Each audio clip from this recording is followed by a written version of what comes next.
শুভ সকাল আমার ইউটিউব পরিবার, সবাই কেমন আছো? আশা করছি সবাই খুব ভালো আছো, আমিও ভালো আছি।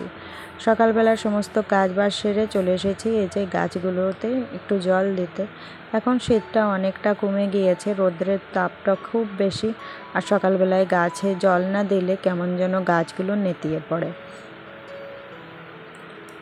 তো সকালবেলার কাজবাজ কমপ্লিট করে স্নান করে চলে এসেছি, ভাবলাম একবারে স্নানটাই করে ফেলি, ভালো হবে। এখনও রান্নাবান্নার সমস্ত কিছু বাকি রয়েছে।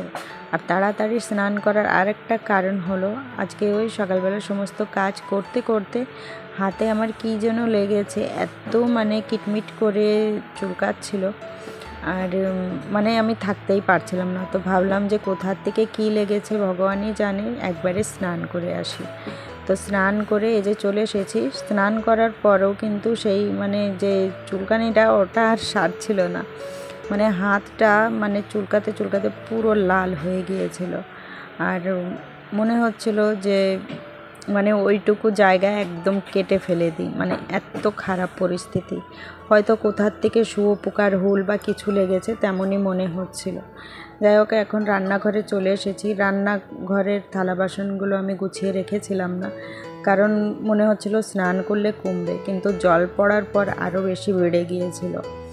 তো থালা বাসনগুলোও রাখা ছিল না। এখন এই যে থালা বাসনগুলো রেখে নিচ্ছি, আর একটু চা করছি। ওই গুড় দিয়ে একটু চা করব, আর একটু ওষুধ খেয়ে নেব। এমনি আমার অ্যালার্জির শরীর, আর ওষুধ না খেলে মনে হচ্ছে যে খুব খারাপ অবস্থা আমার হয়ে যাবে। কোনো কাজে তো মনই লাগছে না, বাস হাতে সবসময় আমার নজরটা ওই হাতেই রয়েছে, যেহেতু এত চুলকাচ্ছে। তো এখন গরম গরম চা করে নিচ্ছি, আর কিছু না খেয়ে তো ওষুধ খাওয়া যাবে না, তাই চা আর বিস্কুট খেয়ে নিচ্ছি। সকালবেলা প্রত্যেক দিন আমি লেবু জল খাই, কিন্তু আজকে ওই ওষুধ খাবো বলে আমি আর লেবু জল খেলাম না, কারণ আমি আর দেরি সহ্য করতে পারছি না। যাই হোক, কি আর করা যাবে, কোথার থেকে কি হয়েছে, আমার খুব খারাপ অবস্থা হয়ে রয়েছে, কিছুতেই কমছে না। আর এই চা খেয়ে ভাবছি যে হাতে একটু গরম ছ্যাঁক নেব যেখানটায় চুলকাচ্ছে। তো এই যে ওষুধ খেয়ে নিয়েছি, আর ওষুধ খাওয়ার পর একটু ন্যাকড়া দিয়ে গরম ছ্যাঁক নিয়েছি হাতে।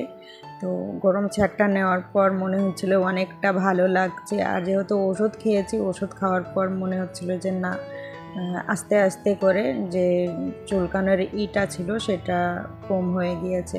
পূজা একদম সকালবেলা আদ্রিজার জন্য টিফিন করেছিল, তো টিফিনে যে তরকারি দিয়েছিল সেই তরকারিটা ছিল, আর আমি ওটসের রুটি বানিয়ে খেয়ে নিয়েছি। এখন করব রান্না বান্না। তো কচুর ডেগো ছিল, কিন্তু কচুর ডেগো আজকে আর রান্না করছি না, কারণ কেবলমাত্র ওষুধটা খেয়েছি, আর এত খারাপ লাগছে। কচুর ডেগো এমনি কাটতে গেলেও একটু হাতে লাগলে চুলকায়, তো ভাবছি যে না, আজকে ওটা আর আমি হাতই দেবো না। ঝিঙে রান্না করব, তো ঝিঙে কাটতে গিয়ে দেখি এই ঝিঙেটা পুরো বাতি হয়ে গিয়েছে, তো এটা আর দেওয়া যাবে না।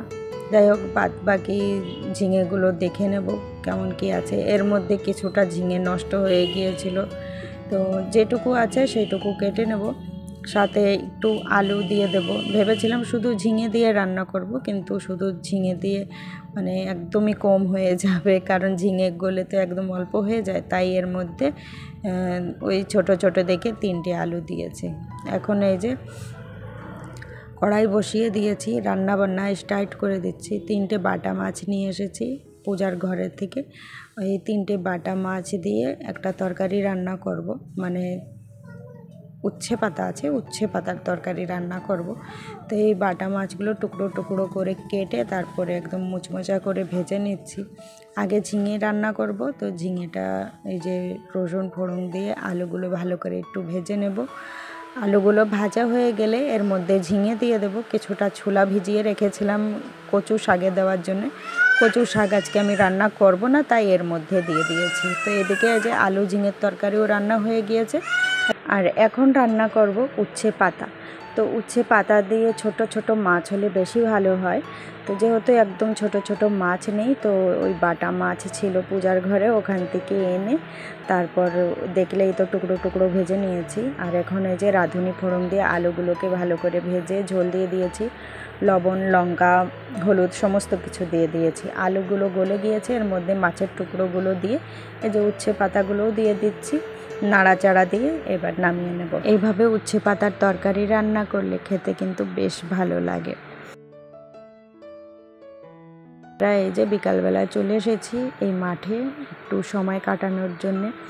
আর এই সময়টা থাকে বেশ মজার সময়, কারণ বসে বসে অনেকটা গল্প হয়, বাচ্চারাও খেলাধুলা করে, ওদেরকে দেখে আরও ভালো লাগে। আমাদের বাবু এমনি দৌড়াদৌড়ি করতে খুব ভালোবাসে, আর যখন ছোট ছোট বাচ্চারা এক হয় ওদের আনন্দটা আরও বেড়ে যায়। তো দেখো এখানে সবাই খেলা করছে, তারপর বাড়ি চলে এসেছিলাম। আর আমার মানে সন্ধ্যার পরে তেমন বেশি একটা কাজ থাকে না, রাত্রে তেমন রান্নাবান্না থাকে না, কারণ হচ্ছে তরি তরকারি সমস্ত কিছু থাকে, রাত্রে একটু ভাত রান্না করলেই হয়ে যায়। আর এইটুক সময় হয় বাচ্চাদেরকে নিয়ে সময় কাটানোর সময়। তো আমাদের বাবু বেশিরভাগ এই সময়টাই আমার কাছে বেশি থাকে, কারণ এই সময়টা পূজা একটু ব্যস্ত থাকে। আর এই জন্যে ও চলে আসে আমার ঘরে, খেলা করে, বেশ মজা করে। আর বরমশাই আসলেও বরমশাই, আমি আর বাবু আরও ঋষিকা আদ্রিজাও থাকে, বেশ ভালো সময় এই সময়টা কাটে। আমার রান্না বান্নার বেশি চাপ নেই, ভাত প্রায় হয়ে গিয়েছে। আর এই ঋষিকা আদ্রিজা এদেরও কিন্তু খাওয়া দাওয়া কমপ্লিট হয়ে গিয়েছে। এখন বাড়ি হচ্ছে আমার খাওয়া দাওয়া করার। এখন সেদ্ধ ভাত এই যে খাচ্ছি, আর দুপুরের যা তরকারি আছে ওইগুলো দিয়ে খাওয়া দাওয়া করে নেব। তো খেতে খেতে চলো ভিডিওটা শেষ করে দিচ্ছি, ফিরে দেখা হবে কালকে। সবাই সুস্থ থেকো, ভালো থেকো, সাবধানে থেকো, আর সবাই আমার পাশে থেকো।